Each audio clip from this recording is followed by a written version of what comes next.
Hi friends, welcome to taste of Amma Samayal. இன்றைக்கி வந்து குழம்பு தாங்க வைக்க போகிறேன். அதுக்கு வந்து சின்ன வெங்காயம், பச்சை மிளகா, ஒரு பூண்டு, முழு பூண்டு ஒன்று, 2 தக்காளி, கொஞ்சம் கருவேப்பிலை எடுத்து வச்சுருக்கேன். அப்புறம் பார்த்திங்கன்னா புளி எடுத்து வச்சுருக்கேன். இதில் தண்ணி விட்டு நல்லா கரைச்சி எடுத்துக்கலாம். அப்புறம் முக்கியமானது என்னென்னு பார்த்திங்கன்னா, அஞ்சப்பர் டப்பாவில் உள்ளே என்ன இருக்குதுன்னு பார்த்திங்கன்னா மீன், கிழங்கா மீன் தாங்க. இது மஞ்சள் உப்பெல்லாம் போட்டு நல்லா கழுவி எடுத்துகிட்டு வந்து வச்சுருக்கேன். சும்மா பாக்ஸில் இருக்கட்டும் மீன் மூடி வச்சுருக்குறேங்க. இப்போ குழம்புக்கு எல்லாத்தையும் ரெடி பண்ணிவிட்டு காட்டுறேங்க. வெங்காயம் பூண்டெல்லாம் உரிச்சிட்டு கழுவிட்டு கட் பண்ணி எடுத்துகிட்டு வரேன். தக்காளியை வந்து மிக்சியில் அரைச்சிக்க போகிறேன். பச்சை மிளகாலாம் தாளிக்கிறதுக்கு அப்படியே எடுத்து வச்சுக்கலாம். புளியை ஃபஸ்ட்டு கரைச்சிட்டு அதுக்கப்புறம் குழம்பு தாளிக்கலாங்க. ஏற்கனவே பார்த்திங்கன்னா நான் மீன் குழம்புலாம் போட்டிருக்கேன். ஒன்று கொஞ்சம் டிஃப்ரென்ஸ் இருக்கும். நீங்கள் பாருங்கள், ட்ரை பண்ணி பாருங்கள், நிச்சயமாக நல்லாயிருக்கும். திருக்கு மீன் குழம்பு போட்டேன். அது பார்த்திங்கன்னா மிளகெல்லாம் வறுத்துட்டு அரைக்கிற மாதிரி. இந்த குழம்பு கொஞ்சம் வேறு மாதிரி தாளிக்கணும், கிழங்கா மீன். அதே மாதிரி நெத்திலி மீனுக்கும் கொஞ்சம் டிஃப்ரென்ஸ் இருக்கும். நீங்கள் பாருங்கள், நல்லா இருக்கான்றதையும் சொல்லுங்கள். இந்த குழம்புக்கு முதல்ல பார்த்திங்கன்னா சின்ன வெங்காயம் இருக்குல்லையே, அது பாருங்கள், ஒரு 10 வெங்காயம் இருக்குது. இது நல்லா மிக்சியில் லேசாக ஒரு சுற்றி எடுத்துக்கலாங்க. அதுக்கப்புறம் புளி தண்ணி கரைச்சி வச்சுருக்கேன். கரைச்சிட்டு எல்லாத்தையுமே க்ளீன் பண்ணி எடுத்து வச்சாச்சு. மீன்லேருந்து எல்லாமே ரெடியாக இருக்குது. இப்போ வெங்காயத்தை மட்டும் மிக்சியில் லேசாக ஒரு சுற்றி எடுத்துகிட்டு வரேன். இப்போ நம்ம மீன் குழம்பு வைக்க போகிற சட்டியில் இந்த புளி தண்ணி கரைச்சி வச்சுருக்கதை சேர்த்துக்கிறேங்க முதல்ல. அதுக்கப்புறமா நான் வந்து அரைச்சி வச்சுருக்கேன் பார்த்திங்களா, இந்த வெங்காயத்தையும் அந்த புளி தண்ணியில் சேர்த்துக்கலாம். இப்போ எடுத்து வச்சுருக்க 2 தக்காளியை அப்படியே புளி தண்ணியில் பிசைஞ்சு விட்டாலும் சரி, இல்லை மிக்சியில் லேசாக ஒரு சுற்றி எடுத்துக்கிட்டாலும் சரிங்க. இல்லைன்னா நீங்கள் இப்படி இதிலே போட்டு பிசைஞ்சு எடுத்துக்கலாம். நம்ம இது ரசத்துக்கெலாம் வைக்கிறோம் இல்லையா, அந்த மாதிரி. நான் மிக்சியில் ஒரு ஓட்டி எடுத்துகிட்டு வந்துடுறேன். இப்போ இந்த புளி தண்ணியில் அரைச்சி வச்சுருக்கிற தக்காளியை சேர்த்துக்கலாம். அதுக்கப்புறமா மஞ்சள் பொடி சேர்த்துக்கிறேங்க. காரத்துக்கு ஒரு 3 ஸ்பூன் மிளகாத்தூள் எடுத்து வச்சுருக்கேன், அதையும் சேர்த்துக்கிறேன். அப்புறம் உப்பு, நம்ம எப்பொழுது மாதிரி உப்பு தேவைக்கேற்ப சேர்த்துக்கோங்க.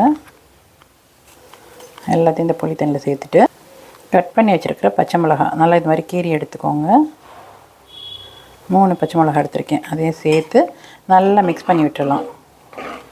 மிக்ஸ் பண்ணிவிட்டு செக் பண்ணிக்கோங்க, உப்பு எப்படி இருக்குன்றது செக் பண்ணிக்கோங்க. நான் இது ஒரு சேனலில் பார்த்துட்டு தாங்க பண்ணேன். ரொம்ப நல்லா இருந்தது, டிஃப்ரெண்ட்டாகவும் இருந்தது. சரி, நீங்கள் ட்ரை பண்ணி பாருங்கள். உங்களுக்கு வேணும்னா நம்ம எப்பொழுதும் ஒரே மாதிரி செய்கிறதுக்கு கொஞ்சம் வித்தியாசமாக செஞ்சு பார்த்தா நல்லாயிருக்கும் இல்லையா. சரி, ட்ரை பண்ணி பார்த்தேன், சூப்பராக இருந்தது. அதை அவங்க கூட ஷேர் பண்ணியிருக்கேன். எல்லாத்தையும் மிக்ஸ் பண்ணிவிட்டேன். நீங்கள் காரம் உப்பு எல்லாம் செக் பண்ணிக்கோங்க, போதுமானு சொல்லிவிட்டு. காரம் தேவைப்பட்டால் அதுவும் சேர்த்துக்கலாம். இப்போ நான் கொஞ்சம் தண்ணி சேர்த்துக்கிறேன், ரொம்ப திக்காக இருக்குது. மிக்சியில் பார்த்திங்கன்னா தக்காளியெல்லாம் அரைச்சி வச்சுருந்தேன் பார்த்திங்களா, அந்த தண்ணியே இருந்தது, அதை அப்படியே சேர்த்துக்கலாம். சேர்த்துட்டு இதை அப்படியே அடுப்பில் ஏற்றி வைக்க வேண்டியதாங்க. பார்த்துக்கோங்க, இந்த அளவுக்கு இருக்கட்டும். நல்லா கொதிக்கும் போது மீன் சேர்க்கலாம். அதுக்கப்புறமா லாஸ்ட்டில் தான் தாளிக்கணும். இப்போ இது வந்து உப்பு புளியெல்லாம் கரெக்டாக இருக்குது எனக்கு. நான் இது இப்போ அடுப்பில் ஏற்றி வச்சிடுறேன். இப்போ அடுப்பில் வச்சாச்சுங்க குழம்ப. எல்லாத்தையும் ரெடி பண்ணிவிட்டு அடுப்பில் வச்சாச்சு. இப்போ க்ளோஸ் பண்ணி வைக்கலாம். நல்லா கொதிக்கட்டும். கொஞ்சம் கருவேப்பிலையும் சேர்த்துக்கிறேன் இதில். இப்போ நல்லா கொதிக்கட்டும். மீன்லாம் கழுவி ரெடியாக தான் வச்சுருக்கிறேன். குழம்பு கொதிக்கட்டும், அதுக்கப்புறம் தாளிக்கலாம். இதில் முக்கியமாக ஒரு விஷயம் சொன்னாங்கங்க அந்த குழம்புல.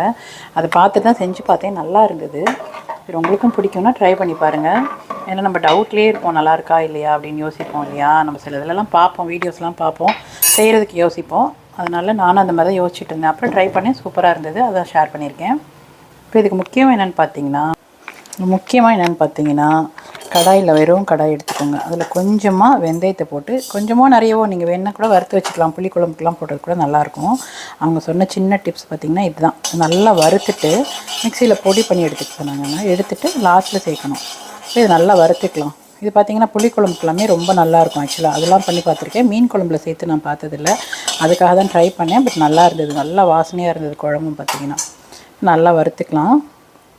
நல்லா செவக்க வறுத்துட்டு ஆற வச்சு மிக்சியில் பொடி பண்ணி எடுத்துக்கலாம். இதில் கொஞ்சம் சேர்த்திங்கன்னா போதும். மிச்சம் இருந்ததுன்னா நீங்கள் புளி குழம்புலையோ இல்லை புளி சாதம் பண்ணுறோம்ல, அதிலெல்லாம் கூட சேர்த்துக்கலாம், நல்லாயிருக்கும். இப்போ நான் இதை வறுத்து பொடி பண்ணி எடுத்துகிட்டு வரேங்க. நல்லா செவப்பாயிடுச்சு பாருங்கள், செவந்துடுச்சு பார்த்தீங்களா.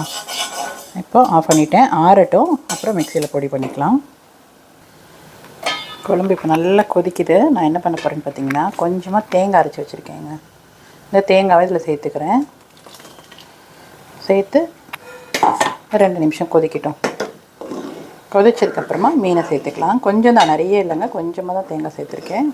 உங்களுக்கு வேணும்னா சேர்த்துக்கோங்க. இப்போ நல்லா கொதித்து வரட்டுங்க.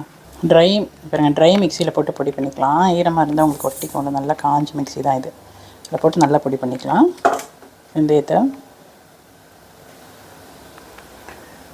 நல்லா பவுட்ரு பண்ணிவிட்டேன். நமக்கு எவ்வளோ வேணுமோ அவ்வளோ சேர்த்தா போதுங்க. எல்லாத்தையும் சேர்க்கணும் அவசியம் இல்லை. நமக்கு தேவையான அளவு சேர்த்துக்கலாம். நான் ஒரு 1/2 ஸ்பூன் சேர்த்துக்கிறேன். குழம்பு நல்லா கொதிச்சிட்ருக்கு. இப்போ வந்து நம்ம பொடி பண்ணி வச்ச வெந்தயம் இருக்குல்ல, வெந்தய பவுடரை வந்து அரை ஸ்பூன் அப்படியே மேலால் சேர்த்துக்கலாம். சேர்த்துட்டு க்ளோஸ் பண்ணி வச்சுருங்க. இப்போ கொதிச்சிட்ருக்க குழம்புல வாஷ் பண்ணி வச்சுருக்கிறே மீனை சேர்த்துக்கலாங்க.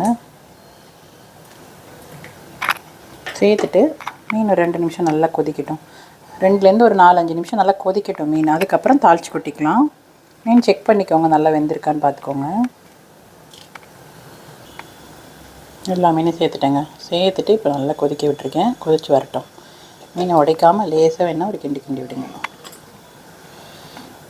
ஈஸியாக தாங்க இருக்குது. நல்லா டேஸ்ட்டாக தான் இருந்தது. இது வரைக்கும் நான் ட்ரை பண்ண வரைக்கும், செக் பண்ண வரைக்கும் இந்த குழம்பு ரொம்பவே நல்லா இருந்தது. 15 நிமிஷம் மூடி வச்சிடலாம். குழம்பு தாளிக்கிறதுக்கு பார்த்திங்கன்னா சின்ன வெங்காயம், ஒரு 2 பல் பூண்டு நல்லா பொடியை நறுக்கி வச்சுருக்கேன். கருவேப்பிலை எடுத்து வச்சுருக்கேன். தாளிக்கிறதுக்கு தாளிப்பு டப்பாவில் வெந்தயம், ஜீரகம், கடுகு இதாங்க சேர்க்க போகிறேன். மீன் குழம்பு பார்த்தா நம்ம எல்லாருமே செய்கிறோங்க. இன்னும் ஒரு சின்ன டிஃப்ரென்ஸ் தான் பார்த்தீங்கன்னா, நம்ம ஒருத்தருக்கு ஒருத்தர் சின்ன டிஃப்ரெண்ட் தான். அது சேஞ்சப் பண்ணி பார்த்தோம்னா அவ்வளோ சேஞ்சஸ் இருக்கும். குழம்புல டேஸ்ட்டுமே நல்லா தான் இருக்குது. ஒரே மாதிரி சாப்பிட்றதுக்கு பார்த்திங்கன்னா கொஞ்சம் வித்தியாசமாக இருக்குது. இவங்களுமே அப்படி தான் பார்த்திங்கன்னா அதில் என்ன பண்ணியிருந்தாங்கன்னா வெந்தயத்தை வறுத்து சேர்த்துருந்தாங்க. நான் அதெல்லாம் சேர்த்ததில்லை. இப்போ தான் ஃபஸ்ட் டைம் செஞ்சு பார்த்தேன். நல்லா தான் இருக்குது. அதே மாதிரி பார்த்திங்கன்னா தாளிப்புலேயே ஒரு சின்ன டிஃப்ரென்ஸ் கொடுத்தாங்க. நான் செஞ்சு காட்டுறேன் பாருங்கள். அது ஒரு சின்ன டிஃப்ரெண்ட் இருந்தது. அந்த மாதிரி சின்ன டிஃப்ரென்ஸ் தான். ஆனால் குழம்பு நல்லாவே இருக்குங்க. எண்ணெய் சூடாயிடுச்சுங்க. குழம்பு தாளிக்கிறதுக்கு கொஞ்சமாக வெந்தயம் சேர்த்துக்கிறேன். அதுக்கப்புறம் ஜீரகம், கொஞ்சம் ரசத்துக்கெலாம் போடுவோம் இல்லையா, அந்த ஜீரகம் தான். ஏன்னா சில பேர் சோம்பு கூட ஜீரகம்னு சொல்கிறாங்க, அதனால தான் நான் சொன்னேன். ஜீரகம் கொஞ்சமாக, கடுகு வேணும்னா சேர்த்துக்கோங்க. நல்லா பொரியட்டும். அதுக்கப்புறமா நம்ம கட் பண்ணி வச்சுருக்கிற சின்ன வெங்காயமும் பூண்டும் சேர்த்துக்கலாம். ஆல்ரெடி அதில் பச்சை மிளகாலாம் சேர்த்தாச்சு. அதனால் நான் வெறும் பூண்டு, சின்ன வெங்காயம், கருவேப்பிலை எல்லாம் தாளிச்சுட்டேங்க. நல்லா இது வதங்கினதுக்கப்புறமா நம்ம இதில் கொஞ்சமாக, அவங்க என்ன சொன்னாங்கன்னு பார்த்தீங்கன்னா, நல்லா வதங்கினதுக்கப்புறமா கொஞ்சமாக மிளகாத்தூள் இருக்குல்லையே, குழம்புத்தூள், அதுவோ இல்லை காஷ்மீரி பொடியோ எது வேணாலும் சேர்த்துக்கோங்க. நான் குழம்புத்தூளே சேர்த்துக்கிறேன். அதை கொஞ்சமாக சேர்த்து இதில் வதக்கி விட்டுட்டு அதில் ஊற்றினோம்னா, நம்ம இந்த கடையிலலாம் கிடைக்கும் பார்த்திங்களா, மீன் குழம்புல மேலாக அப்படியே எண்ணெய் மிதக்கும், ரெட் கலரில் அந்த மாதிரி இருக்கும். நாங்கள் சரி நம்ம ட்ரை பண்ணலாம் அப்படின்றதுக்காக நானும் போட்டு ட்ரை பண்ணியிருக்கேன். எப்படி வருதுன்னு பார்க்கலாம். குழம்பு இப்போ சாப்பிட்ட வரைக்கும் நல்லா தான் இருந்தது, டேஸ்ட் பண்ண வரைக்கும்.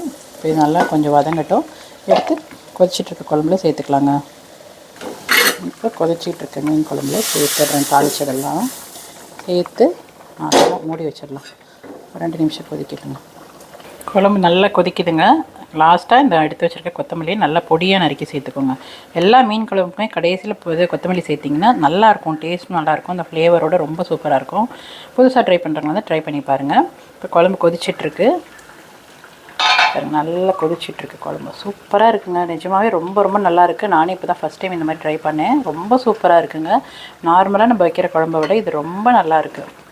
அது இந்த வெந்தயம்லாம் போட்டு பண்ணும்போது அவ்வளோ சூப்பராக டேஸ்ட்டாக இருக்குங்க. நானே எதிர்பார்க்கவே இல்லை நல்லாயிருக்கும்னு. அதுக்காக தான் ஷேர் பண்ணேன். ஏன்னா நான் ஃபஸ்ட் டைமாக இந்த மாதிரி புளி தண்ணியில் எல்லாத்தையும் சேர்த்து செஞ்சு பார்த்தேன். நல்லா இருக்குது. நிறைய டைம் வீடியோவில் பார்ப்பேன். ஆனால் ட்ரை பண்ணுறதுக்கு ஒரு பயம், எப்படி வருமோ தெரியலையே. மீன்லாம் போட்டதுக்கப்புறம் நல்லா இல்லைன்னா குழம்பு வேஸ்ட்டாக போய்டும். சரி, இன்றைக்கி ட்ரை பண்ணி தான் பார்க்கலாம் எப்படி தான் இருக்குன்றதுக்காக பார்த்தேன். ரொம்ப நல்லாயிருக்கு. நீங்களுமே ட்ரை பண்ணி பாருங்கள் பயப்படாமல். ரொம்ப சூப்பராக இருக்குது. இப்போ நான் கொத்தமல்லி சேர்த்துக்கிறேன். லாஸ்ட்டாக நல்லா பொடியாக நறுக்கிட்டேங்க. ஆக்சுவலி எல்லாருமே சொல்லுவாங்க, காமெடி கூட பார்த்திங்கன்னா நம்ம யூடியூப் நிறைய பார்ப்போம், சேனல்ஸ்லாம் யூடியூப் வந்து நிறைய சேனலில் பார்ப்போம். ஆனால் எதுவுமே செய்கிறதுக்கு ட்ரை பண்ணுறதுக்கு ஒரு கொஞ்சம் பயம் இருக்கும். புதுசாக செஞ்சால் எப்படி இருக்குமோ, சாப்பிடுவாங்களா இல்லையா எல்லோரும் அப்படின்னு சொல்லிட்டு.